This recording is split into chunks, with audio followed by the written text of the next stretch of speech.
I like him a lot. His name is Grant Cardone. He is a New York Times best-selling author. Most recently, the star of, this show. And let's bring you back again one more time. Oh, boy, here we go. Just let you hear.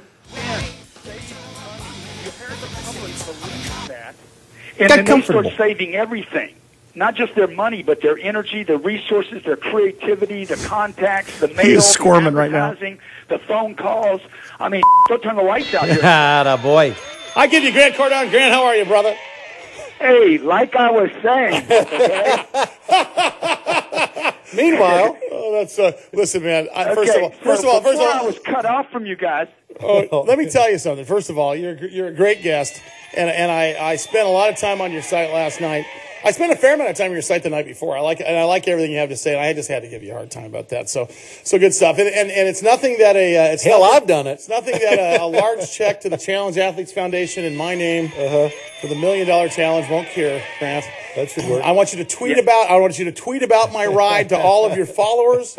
I want you to, but I do want to make you part of the show because I think what you have to say is great. And 2 Our Fathers and 1 Hail Mary. And then you're clear. Well, good. I'll do everything I can to help out either way. Yeah, that's good.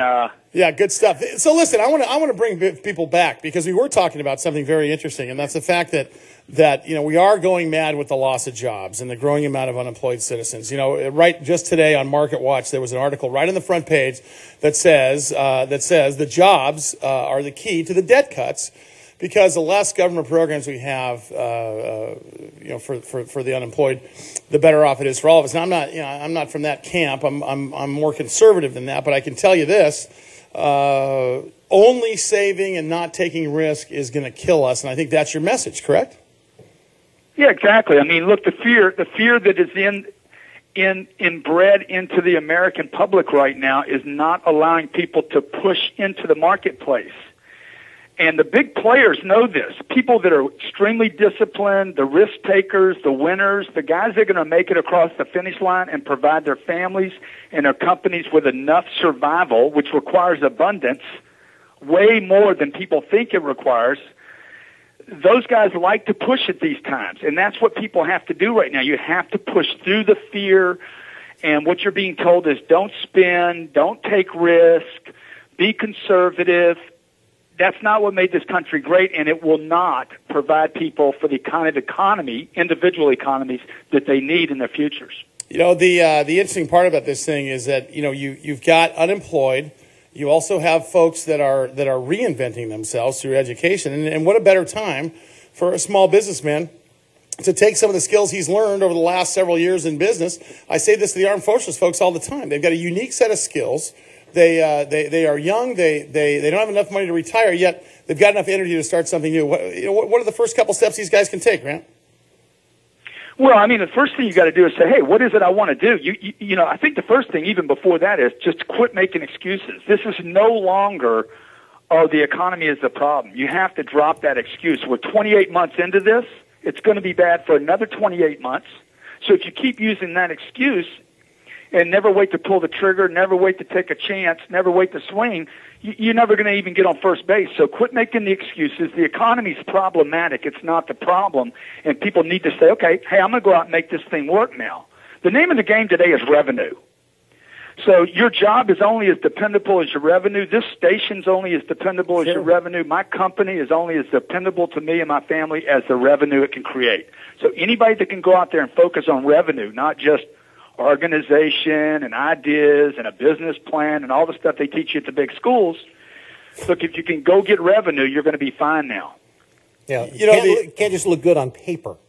Well, and I can also tell you too that the interesting part about this whole thing is the fundamentals of successful business start off with management, not an idea, not a market size, not a proprietary barrier to entry, but the management team. And I think if you go into it early with respect to understanding the risks that are going to be involved and the willingness to take risks to grow your business, I think the better off you are. What you haven't asked about is your sales center. You have a sales training site and a sales education school. Grant, tell us about that.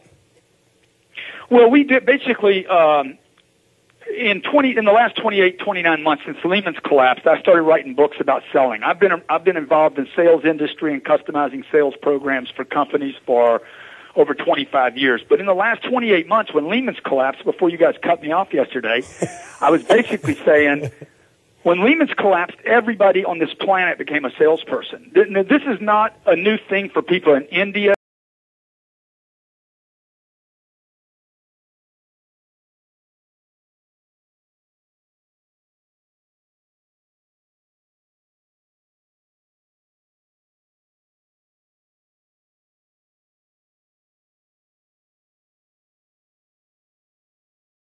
China or South America. They understand that for them to create a middle class, they have to drive revenue. This is a forgotten art in America.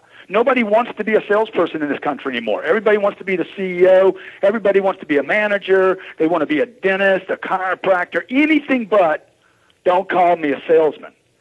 But look, that's the only thing that matters. No great idea can come to fruition without salespeople. Like, for instance, Groupon, the company that's exploded. The number one thing Groupon needs right now is salespeople all across America.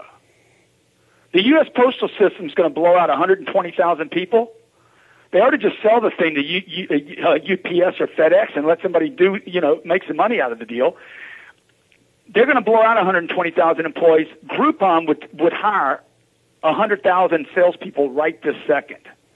Because revenue's the name of the game. People are not going to just get jobs to hold a post down. There needs to be revenue attached to that position, which means, unfortunately, bad word if you will, sell, S-E-L-L. At the end of the day, that's what your job is to teach these guys how to name.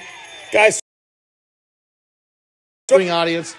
Once again, he is a New York Times best-selling author and star of the National Geographic Channel's Turnaround King.